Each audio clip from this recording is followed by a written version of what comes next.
Bonjour, vous êtes bien sur la boîte vocale d'Annick Granger. Vous écoutez le ruban de la cassette, un podcast où j'appuie sur record, je vais où la conversation mène et j'écris une chanson. Après la tonalité, laissez-moi un message. Épisode 7. Invisible tremblement de terre.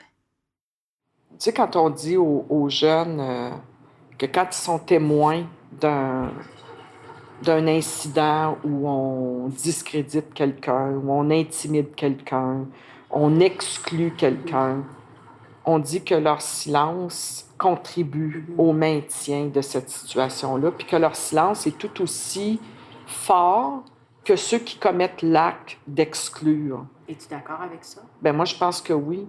Parce que c'est pour ça que j'ai envie de faire une démarche, pas nécessairement professionnelle, mais une démarche personnelle face à des sujets tels l'inclusion, la diversité. Parce que j'ai sous mon tapis beaucoup de petites histoires depuis que je suis jeune où j'ai été silencieuse devant des événements qui discréditaient quelqu'un parce qu'il était différent.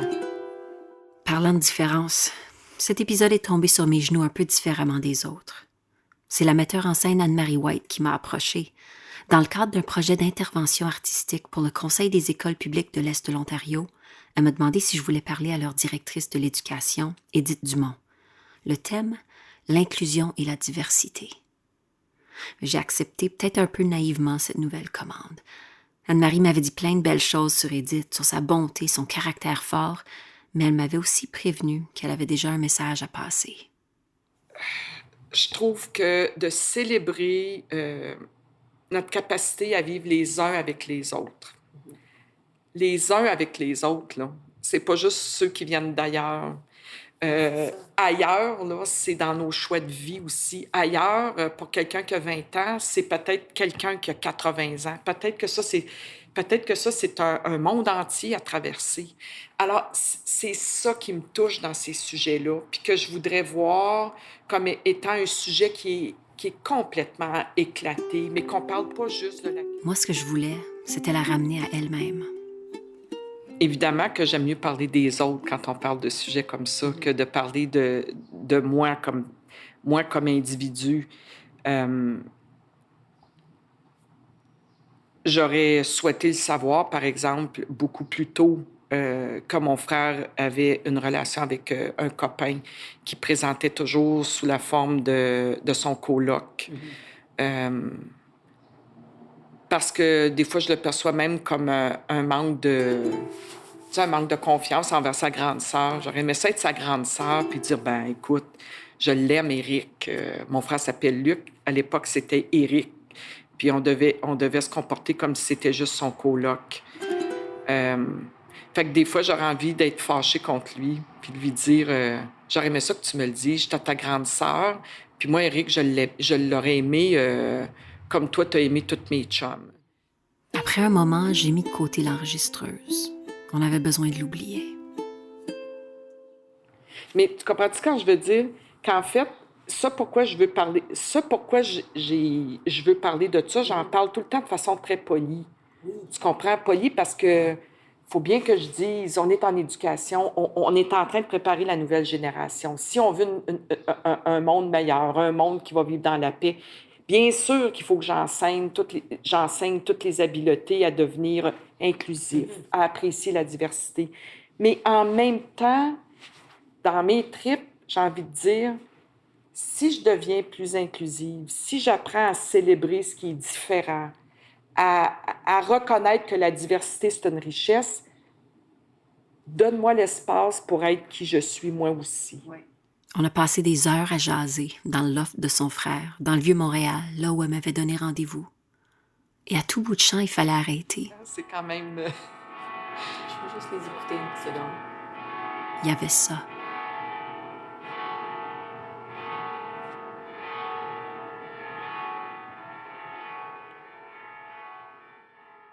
Ensuite, il s'est passé ça. Et puis là, je fais une parenthèse. Anne-Marie m'a promis que si je disais des affaires que je voulais pas que tu utilises, tu vas les enlever. Promis? Oui. OK.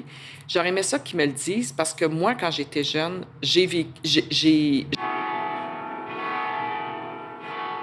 Vous pensiez quand même pas que j'allais vous laisser entendre? Ben non. Je suis capable de garder un secret. Ben moi, c'est ça l'histoire que j'ai mise sous le tapis. Puis qu'aujourd'hui, les jeunes, quand ils en parlent, ça me fait de la peine parce que j'aurais souhaité avoir des amis à cette époque-là. Ah, mais là, tu peux pas raconter ça.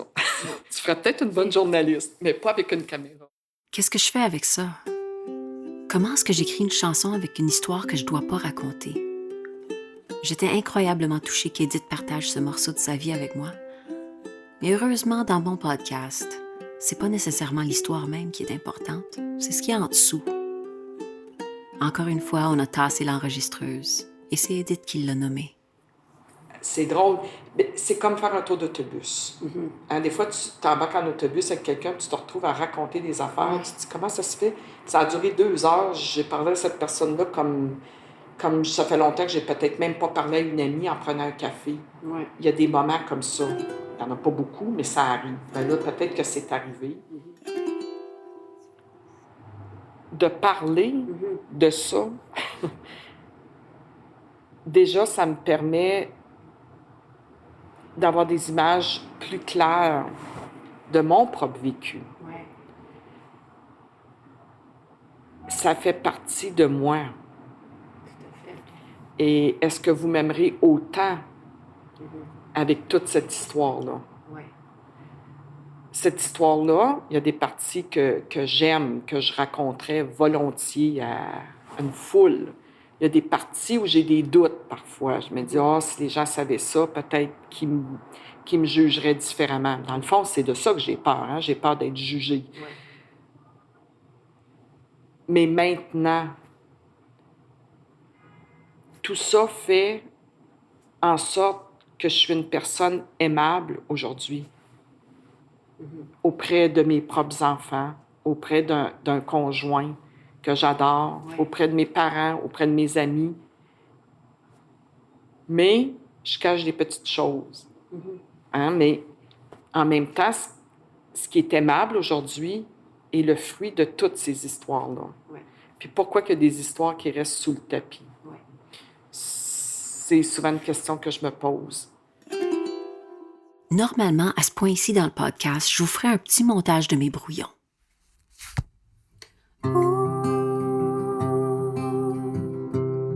Les plus grands. Ah, non. J'ai droit à mes secrets, moi aussi. Oh, je suis fatiguée. J'étais debout tard hier soir à écrire, puis à penser à Edith. Puis, je sais pas, c'est un peu frustrant parce que l'inclusion puis la diversité, là, c'est comme pas des bons sujets de chansons. Puis Edith, elle m'a emmenée ailleurs. Oh, God. Pourquoi j'ai accepté ce projet ici? Je sais pas. OK, back to work. Mais ce que je peux vous dire, c'est que je suis sortie de ma rencontre avec Edith avec une image en tête. Puis elle voulait pas me lâcher. J'étais en train de jammer sur ses paroles. Il y a les cloches qui sonnent. En ce moment. Les cloches sonnent. C'est très faible, mais je les entends. Les cloches. Je prends ça comme un signe de synchronicité totale.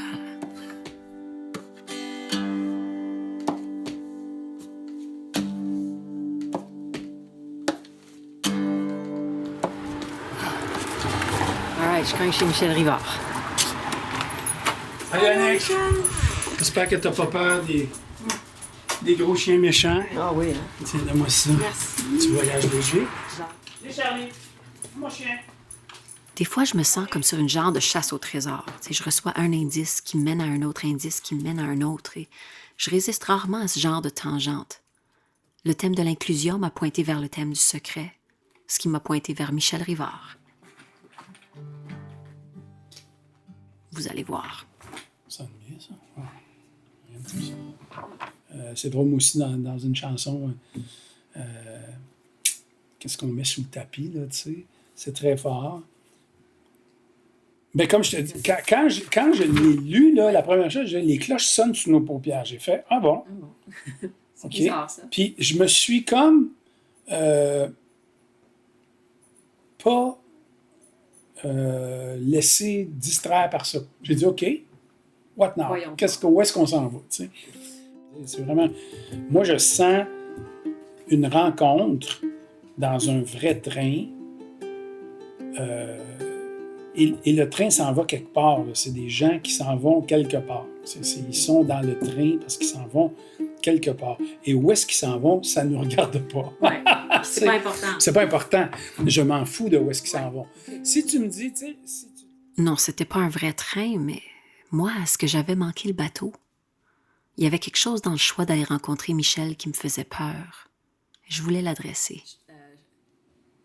Je pense que tu vois pourquoi. Ben, je savais que je voulais venir te parler pour une chanson, mais au début, tu sais, le thème inclusion, diversité, je suis comme, OK, faudrait que j'aille chercher quelqu'un issu d'une diversité. Puis je suis comme, c'est Michel Rivard. Mais... De quelle diversité? Je sais pas. Mais en même temps, je sais qu'à première vue, ça peut sembler bizarre, mais parce que je sais le projet sur lequel tu travailles, ça avait complètement rapport. Puis je me dis, c'est parfait, cette chanson-ci. Oui. Ah, écoute, ça me touche parce que moi aussi, je travaille beaucoup sur ma matière première de tout ce que je suis en train d'écrire. Moi, c'est la relation entre mes parents puis mon enfance autour d'eux autres, qui étaient des gens qui n'auraient quasiment pas dû être ensemble. Mm-hmm. Puis moi, j'étais là. Accident. Puis, et là-dedans, il y a du non-dit. Il y a du non-dit qui a toffé des années, jusqu'à il n'y a pas longtemps, tu sais. Mm-hmm. Et le poids du secret, le poids des choses que tu gardes pas, que tu gardes pour toi tout seul, puis à un moment donné, t'en peux plus, tu le dis à quelqu'un, puis ce que ça peut faire après, autant pour toi. Je suis là-dedans, là, tu sais. Fait que je trouve ça très intéressant. Moi aussi, j'ai des chansons, puis je pense que tout le monde en a, puis c'est ce qui est le fun des fois, après même des fois après des années, tu sais, il y a des chansons qu'on écrit, qu'on met sur disque. Personne ne nous demande qu'est-ce qu'on veut dire exactement. Puis tu ne l'as pas dit pendant des années, puis tout le monde a...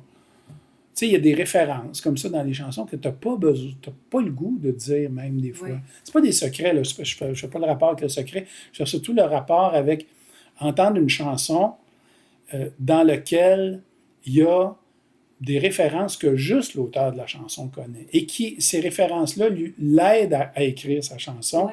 Puis lui mettre à lui un décor. Moi mes chansons, il y a des chansons que je chante, puis quand je la chante, j'ai jamais raconté à personne ce que je vois quand je la chante, cette chanson-là. Puis c'est pas nécessaire. C'est pas nécessaire.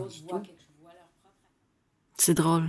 Je réalise que même si je suis une femme blanche nord-américaine pas mal ordinaire, quand je pense à mes secrets, à tout ce que moi je garde caché par peur d'être jugée ou exclue, vu d'un certain angle, ça me rapproche des autres.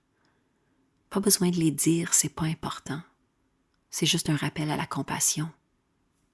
Enfin, je sais qu'Édith, la directrice de l'éducation, avait envie de voir le sujet de la diversité et de l'inclusion s'éclater, s'ouvrir complètement. Édith, la personne, m'a partagé quelque chose en confidence, puis moi je suis allée faire le lien entre les deux.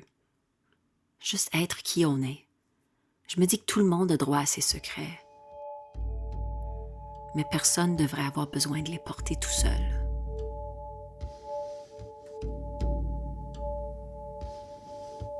Les cloches sonnent sous nos paupières,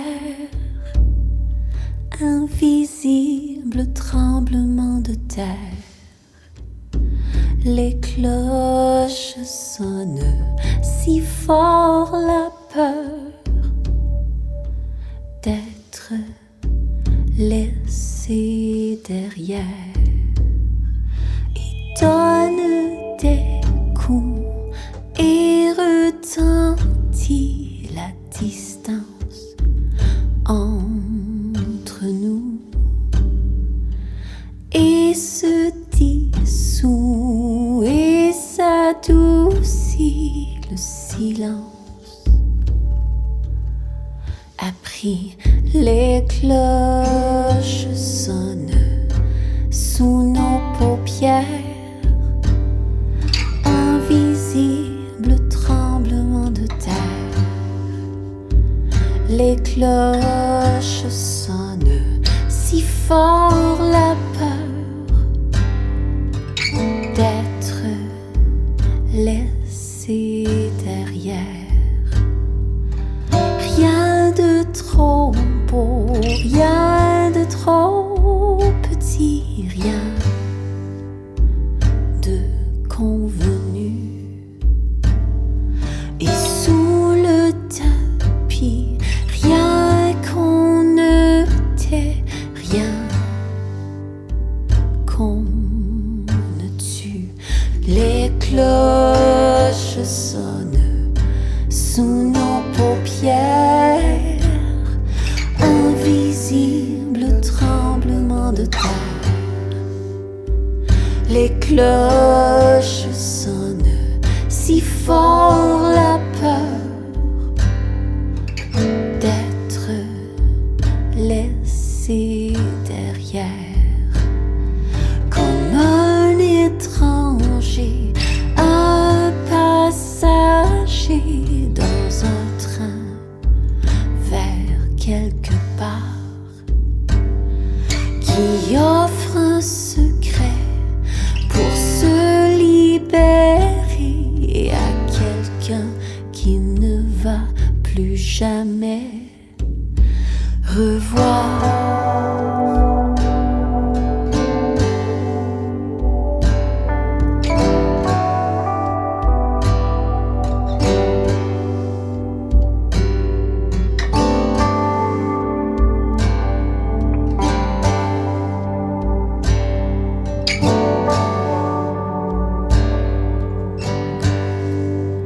Les cloches sonnent sous nos paupières, invisible tremblement de terre. Les cloches sonnent si fort la peur d'être laissé derrière, d'être laissé derrière.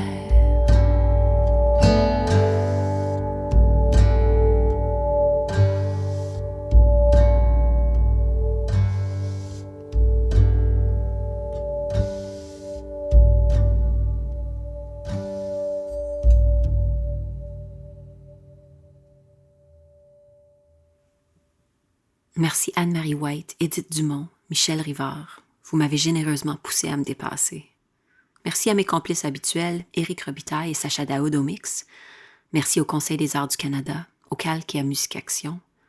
Mais surtout, merci à vous de partager ces épisodes de bouche à oreille comme un secret.